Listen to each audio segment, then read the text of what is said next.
So, hi everybody. So this week on Staffing Buzz with Brooke, we are talking about a very important topic, harnessing your database to find candidates. So I have brought expert Tom Erb from Tallann Resouces with over 25 years of experience in the staffing and recruitment industry. So Tom will help shed some light on this topic. Tom, thank you so much for joining us. Thanks, Brooke. Thanks for having me. Thanks. So can you start off just by telling us a little bit about yourself and what you do? Yeah, so like you said, I've been in the industry for over 25 years. I worked for two of the largest staffing companies for quite a long time before I started Tallann Resources. And what we do is we do consulting and training specifically for the staffing industry. So I've been doing that for 12 years now and worked with over 1,000 staffing companies on all sorts of different things, from sales strategy to recruitment strategy to strategic planning, operational analysis, tech stack, anything that a staffing company needs help with. We've probably done it multiple times. So We're talking to the right person. I guess, yeah. So what kind of staffing agencies do you work with? We work with all types. I mean, we do, I would say, just about every kind of vertical and also some really niche stuff. So I do a lot of work with commercial staffing, healthcare, IT, accounting and finance. We've done some very niche work with some very niche clients, placing staffing companies who are placing school administrators, things like that. So some very niche, but also just across all the different types of staffing verticals and all different sizes. We're really very representative of the industry. A lot of some startups, some smaller companies, mid-size, and even the largest national and international staffing companies. Wow, okay. So obviously talent sourcing is a huge issue across the industry right now. Yeah. So what kind of tactics do you see agencies relying on these days to bring them their talent in? Well, I think it's two different answers. It's what are they relying on and what should they be relying on? Most of them are kind of stuck in the job board dependency. And so focusing on job boards, and as we know, that the ROI on that has just gotten so much worse. Not only are there not enough candidates on the job boards, but you have more competition than ever that's been driven to the job board. So that's where a lot of people kind of get stuck, and they really are dependent on that. Where we've seen success is really moving out into more social media. Even some of that has been saturated, like LinkedIn, depending on the vertical. Seeing more on Facebook, we're seeing more on some niche job boards. And then also good old grassroots recruiting is going back and doing more targeted recruiting around, hey, who is it that is our target audience, and how do we reach out to them, and where are they, and what do we do? So we're seeing more and more of that as from a sourcing standpoint. Are there new ways that people can be using their existing database of contacts to fill the open roles that maybe they hadn't even considered? Well, yeah, it's something I've been talking about for years. It's, most staffing companies focus so much on candidate intake, on going out and sourcing people and getting applicants and processing them and interviewing them. And then once they get beyond that, if they don't place them, they just go into this black hole of a database. And they really should be looking at it the other way around, which is, we've spent so much time, effort, and money on this, that this really is our value prop. Our database is what makes us valuable. It's what differentiates us from the people that are starting up today, or the people that aren't really focusing on it.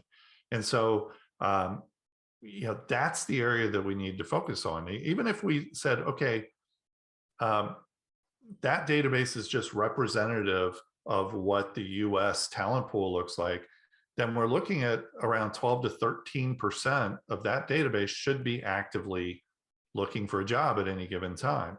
And about 4% of it, give or take, depending on the skill set, is going to be unemployed and really actively looking, right? So even if we just say that, well, in most cases in staffing companies, it's not representative.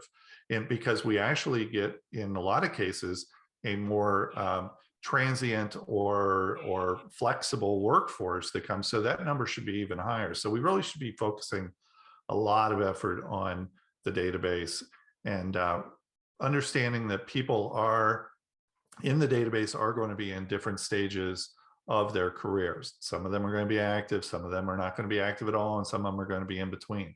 So we have to have different messaging and different approaches to that.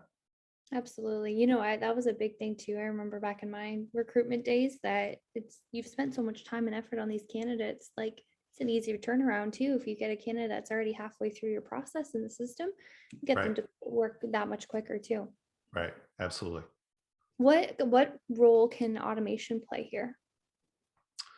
Well, automation is huge because, let's say that you've got 50,000 people in your database, 100,000 people, even 10,000 people. It's very hard to manually go through and reach out to them consistently enough, which is why most people don't do it. It's because it takes a lot of effort. It takes a lot of time, especially if it's manual. So being able to automate that as much as possible, it allows your team to scale, and it allows you to reach out to a lot more people. And same thing on the front end too, is just every bit of the process, there are ways to automate pieces of it. And it's not meant to replace people. It's quite the opposite. It's really to allow people to be able to scale and be even more productive, and to focus on the really important skilled pieces of the job. There are things that can be automated that are much more keyword based, that are just repetitive types of functions. And so just one good example of that is candidate engagement software, where it is reaching out to people on a regular basis, and the messaging changes based on where we think they are in their talent life cycle. And so that can really help drive candidates back into the process, and that can be going on all the time while the recruiters are focused on the more immediate things. Yeah, that kind of leads me to my next question. So, are there tools out there that can help? Yeah, there's a variety of tools. I mean, there's candidate engagement software. There's software around offering people jobs. You guys know that well. There's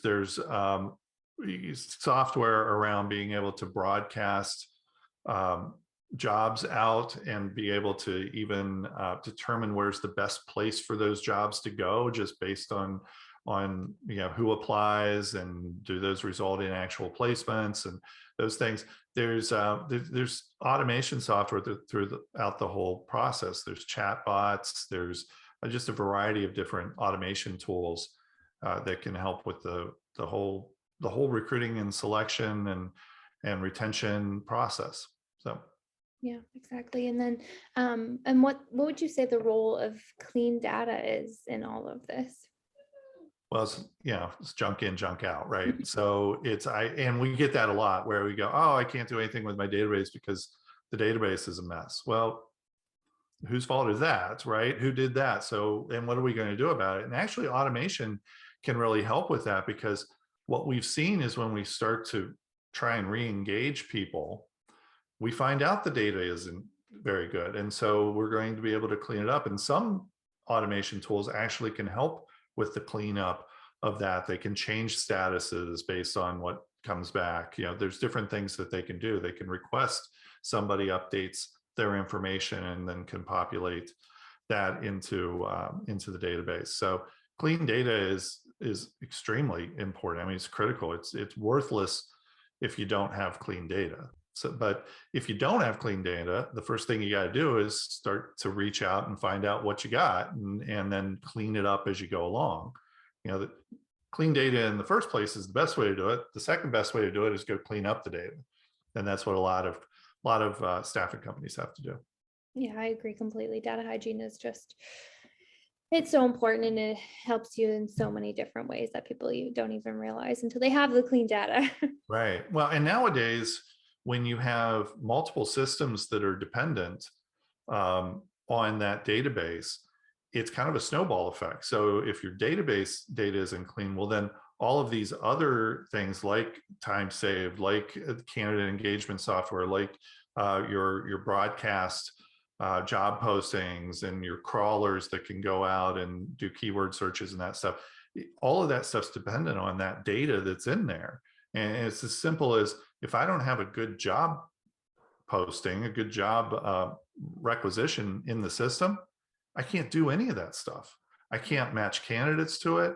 I can't invite candidates to apply to it or to accept jobs. I can't do any of that. So it's not just clean candidate data, it's also clean job data as well. That's the other part of the equation. Yeah, they have to work together. They have to work together. Yep. Any other advice for agencies thinking about reaching back out into their database to re-engage old candidates? Yeah, I think the biggest thing, the biggest mistake I see that people make when they do start to re-engage their database is they treat everybody as an active job seeker. And like I mentioned before, that if you take a look at just what the US market is, about 13% of the workforce is actively looking for a job at any given time. But that means that 87% are not actively looking. And so there has to be different messaging, and we have to assume that somebody is not actively looking for a job until they exhibit behaviors to where we know that they are, right? And so we do that through providing them with information that's relevant to them. So if you're in, let's say that you recruit for RNs, you want to have information that's relevant to RNs. You want to talk about the profession. You want to talk about continuing education credits. You want to talk about what's going on in healthcare, all of those different things, so that they see you as providing value. And then you can kind of pepper in the little, hey, by the way, if you're looking, these are the jobs. Or if you want to make a referral, this is what our referral program is. And then you start to see, do they respond to those? And if they do, then we go, okay, that's exhibiting a behavior that is more like an active job seeker. Now we can be a little bit more direct. And one of the things we also see, that companies who are doing it well have a lot of success with doing interactive activities that get people more engaged and have them, there's a sense of community that you're trying to create with this database. And so we do that through contests, through surveys, through just different ways to interact with them. The same kind of things that you see on social media, where it can be as simple as name a rock concert you went to that dates you, something like that, to where, and people respond to that like crazy. You get millions of responses to that. So those are the types of things that I would recommend that staffing companies do. Don't look at your database and pepper them with jobs, because 87% of them don't care or aren't quite ready yet for that. And if you hit them with that over and over again, do you need a job? Do you need a job? How about now? Do you need a job? They're going to unsubscribe, throw you into spam, or just block you out completely. So that's probably the biggest piece of advice when you're looking at really trying to leverage and optimize your database. Yeah, be strategic. Those are some really good, unique too, suggestions that I don't think that people would think about. So now most people think about that engaging the database means offering them jobs and seeing if they're available. And that's, we're just hoping to get lucky at that point. So we have to be a little bit more strategic. Yeah. What's that? You got to think outside the box, but exactly, by doing so, you have to be strategic as well. Exactly. Get creative with it. Yes, that's right. Well, I think this conversation is going to open you up to a lot of questions. So I'm sure if anybody has any more questions for Tom, I'm sure you'll be happy to answer them.